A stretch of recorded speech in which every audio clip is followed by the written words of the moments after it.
సంగారెడ్డి మదీనాగూడ జాతీయ రహదారి విస్తరణలో ఇండ్లు స్థలాలు కోల్పోతున్న కంది గ్రామ నిర్వాసితులతో టీపీసీసీ వర్కింగ్ ప్రెసిడెంట్ జగ్గారెడ్డి సమావేశమయ్యారు. ఈ అంశం రాష్ట్ర ప్రభుత్వం పరిధిలో లేదు, ఉంటే సీఎంతో మాట్లాడేవాణ్ణి. ఇది ప్రధానమంత్రి, కేంద్ర మంత్రులు, ఎంపీల పరిధిలో ఉంది. మీరు నా దగ్గరికి వచ్చారు కాబట్టి నేషనల్ హైవే అధికారులను మీ దగ్గరికి తీసుకువస్తాను. 1956లో ల్యాండ్ యాక్ట్ వచ్చింది. అంతకు ముందు నుండే ఇక్కడ ఇండ్లు స్థలాలు ఉన్నాయి. 100 ఏళ్ల క్రితం నుండే కంది గ్రామంలో రోడ్డుకి ఇరువైపులా పొజిషన్లో ఉన్నారు. వారికి మంచి పరిహారం ఇవ్వాలని నేషనల్ హైవే అధికారులకు జగ్గారెడ్డి సూచించారు. కంది గ్రామస్తులకు నష్టపరిహారం విషయంపై వారికి అనుకూలంగా మానవతా దృక్పథంతో వ్యవహరించి న్యాయం చేయాలని మీడియా ద్వారా కలెక్టర్ని కోరిన జగ్గారెడ్డి.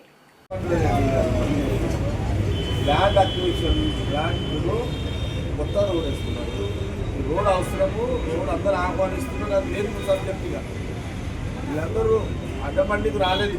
వాళ్ళ నష్టాన్ని ఎట్లా భర్తీ చేసుకోవాలని వాళ్ళు వచ్చింది. విన్నారా?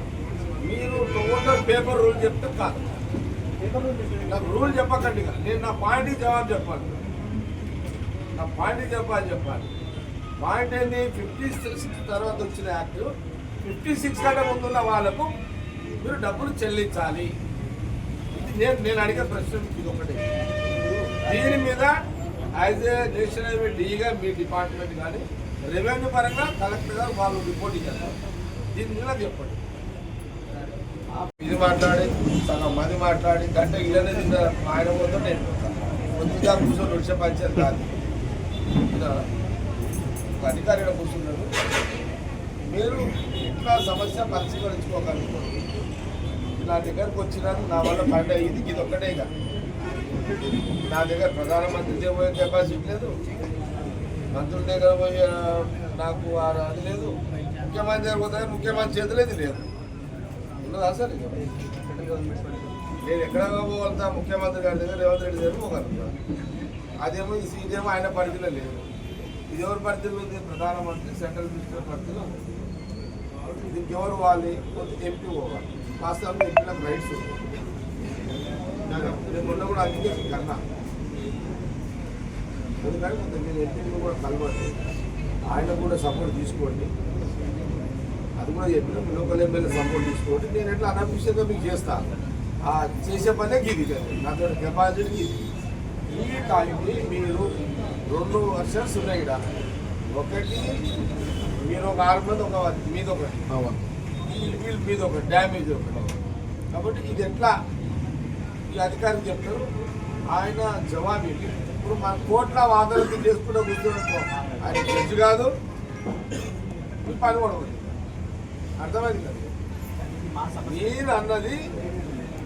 మీరు అన్నది కరెక్ట్గా పేపర్ మీద ఎక్కియండి.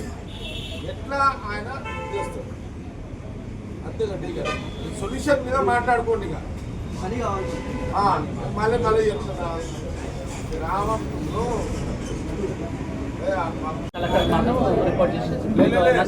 అట్లా కాదు. మీరు రాసుకునే ఉన్నాయో మీ సర్వేలు, మీ డిపార్ట్మెంట్లో వీళ్ళ సర్వేలు, మీ సర్వేలు మీరు ఇంతమంది ఇంత రాసుకున్నారు. 12 మంది, 6 మంది, 100 మంది అంత రాసుకున్నాము. అందరి దగ్గర మీ ఇద్దరు సర్వేలు డీటెయిల్గా construction separate, open plot separate, ఇవన్నీ క్లియర్గా పెట్టండి. కానీ మళ్ళీ కూడా చెప్తున్నాను సార్, మీరు హిస్టరీ రాయండి, అందులో రికార్డులో పెట్టండి. ఇది దాదాపు అటు 100 ఏళ్ళ నుంచి ఇక్కడ పొజిషన్లో ఉన్నవాళ్ళు. యాక్ట్ రాకముందు 56లో వచ్చిన యాక్ట్, అంతకంటే ముందే పొజిషన్లో ఉన్నవాళ్ళు కత్తిలేక. అది అలా మీరు పెట్టండి కష్టాలు. అర్థమైంది కదా? ఆ రోజులకి కాగితాలు ఎవడు చూస్తాడు, ఇవన్నీ ఎవడు చూస్తాడు, ఇవన్నీ ఎన్నో ఉంటాయి. ఇవన్నీ ఆ రోజులలో అడుగులలో ఉండే కష్టమే, అడుగులో ఉండే కష్టమే. ఇప్పుడంటే టౌన్ అయిపోయింది, అర్బన్ అయిపోయింది, వేరుగా. అర్థమైంది కదా? వాళ్ళకు అందరికీ ఏదో రకంగా నష్టపరిహారం వచ్చే విధంగా మీరు అధికారులు కూడా కరెక్ట్గా ఇచ్చేసారు. మరిన్ని అప్డేట్స్ కోసం మా ఛానల్ని సబ్స్క్రైబ్ చేయండి.